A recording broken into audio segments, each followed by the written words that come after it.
novo do vento hai unha pomba dourada. No niño novo do vento hai unha pomba dourada.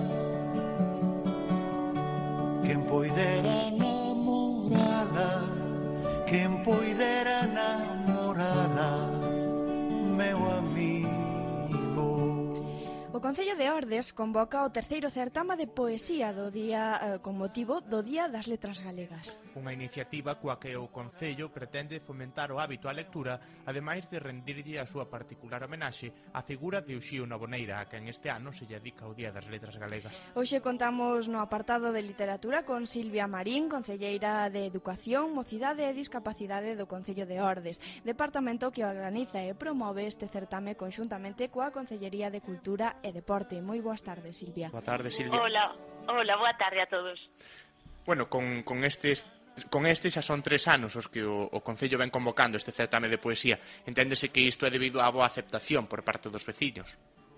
A verdade é que sí, que cada ano pois temos máis xente que participa neste terceiro certame, e a verdade é que é unha maneira de achegar a poesía pois a todos, non? A todos os veciños e veciñas, porque a veces pois somos aficionados a ler novela, a ler narracións, a ler contos, pero da poesía a veces esquecesenos un pouquiño, non? E entón, bueno, pois iso de ler poesías e ademais que fan pois xente anónima, pois parecenos unha iniciativa boa e unha boa maneira de fomentar a lectura.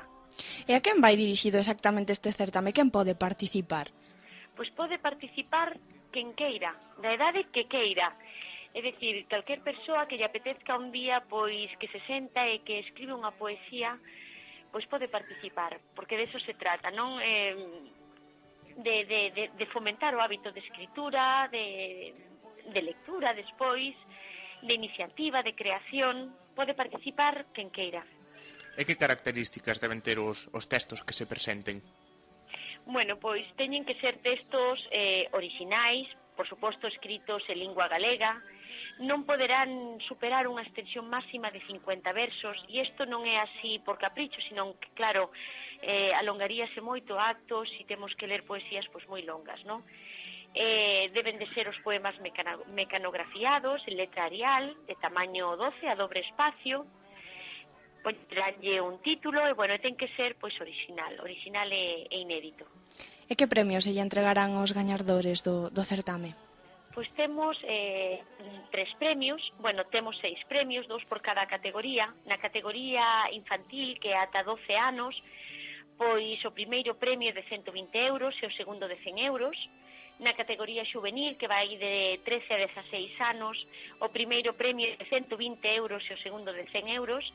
E a categoría xeral, que é de 17 anos en adiante, o primeiro premio é de 300 euros e o segundo de 180, que creemos que non está nada mal, sobre todo en tempo de crise, non? Sí, bastante atractivos os premios, a verdade.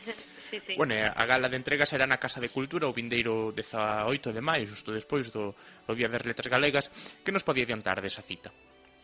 Bueno, pois nada, que nesa cita o que faremos pois será ler as poesías gañadoras, leerán gañadoras ou participantes, veremos como organizamos dependendo do número de persoas que participen, e, bueno, pois leeranas, dirase quen é o gañador de cada unha das categorías, e os concelleiros e o alcalde, por suposto, a xente do goberno que asista ao acto, pois tamén intentaremos ler algún poema, e tamén, sobre todo, pois este ano que o Día das Letras Galegas está dedicado ao Uxío Novoneira, pois tamén leremos algún pequeniño fragmento da súa obra. E hai algunha actividade máis relacionada co escritor o que se lle dedica este ano o Día das Letras Galegas?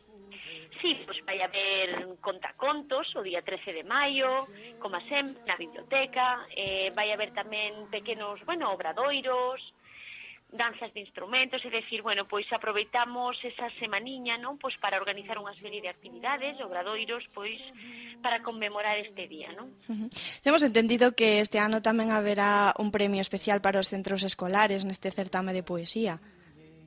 Pois a verdade é que si estamos, a verdade é que dentro do Concello cada vez que lle pedimos pois colaboración e participación aos colexios e aos dous-ies, pois a verdade é que estamos recibindo temos, bueno, unha colaboración pois moi grande, non? Entón, bueno, pois tamén queremos de algunha maneira pois agradecer esa colaboración, non? Porque xa non é só neste certame de poesía, sino que colaboran en calquera acto, en calquera conferencia, charla que temos, bueno, pois aí están sempre colaborando e nós tamén con eles, claro está. Bueno, falounos antes de que teñen pensado facer unhas xornadas de contos na biblioteca, pero ademais de todo isto tamén oímos algo de danzas dos instrumentos e tardes de músicas, contos e lendas. De que vai un pouco esta programación para as letras? Bueno, pois as tardes de contos e lendas son isto xa durante todo o curso, dende setembro, empezamos normalmente setembro, outubro, ata xuño. Todos os venres, o último venres de cada mes, pois temos sempre un contacontos na biblioteca do Concello e bueno, pois é para aqueles rapaces que queiran asistir. Entón, bueno, pois é unha maneira de fomentar, pois como decimos, a lectura, non? Sobre todo en idades tempranas, que é fundamental. O da danza dos instrumentos, pois tamén é un obradoiro que como ben di o seu nombre, bueno, ten que ver pois cos instrumentos, co baile, é unha maneira de facer é un obradoiro interactivo, non?